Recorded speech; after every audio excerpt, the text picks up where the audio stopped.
మీకు తెలుసు చాలా కాలం సచివాలయం లేదు.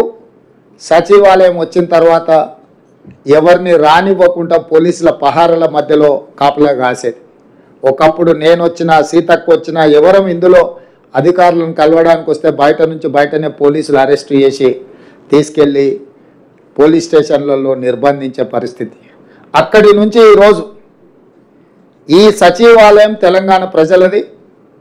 మీలాంటి వాళ్ళందరూ ఇందులోకి రావచ్చు, ఇది మనది అని ఒక నమ్మకం కలిగించడానికి ప్రత్యేకంగా సచివాలయంలోనే ఈ కార్యక్రమాన్ని ఏర్పాటు చేద్దామని ఉప ముఖ్యమంత్రి గారు సూచన చేయడం, మేము ఆమోదించి మిమ్మల్ని అందరినీ కూడా ఇక్కడికి ఆహ్వానించడం జరిగింది. ఈరోజు నా సూచన ఒకటే, మీ అన్నగా మీరు ప్రిలిమ్స్ క్లియర్ చేయడమే కాదు మెయిన్స్ క్లియర్ చేసి ఇంటర్వ్యూలలో కూడా సెలెక్ట్ అయ్యి తెలంగాణ ప్రతిష్ట పెంచాలి.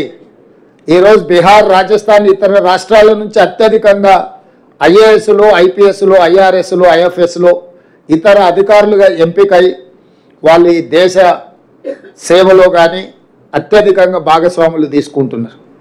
మరి అన్ని రకాలుగా ముందంజలో ఉన్న తెలంగాణ రాష్ట్రం నుంచి మనం ఎందుకు రాణించకూడదు, మన పిల్లలు ఎందుకు ఎంపిక కాకూడదు అన్న ఆలోచనతోటి మన వాళ్ళను మన కుటుంబ సభ్యులను ప్రోత్సహించడానికి ఈరోజు ఈ కార్యక్రమాన్ని తీసుకున్నాం.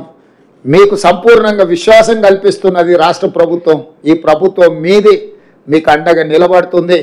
మీరు ఏమాత్రం ఆలోచన చేయకుండా పరిపరి విధాలుగా మీరు ఆలోచన చేయాల్సిన అవసరం లేదు. పరీక్షల మీదనే దృష్టి పెట్టండి, రాణించండి, ఎంపిక అవ్వండి.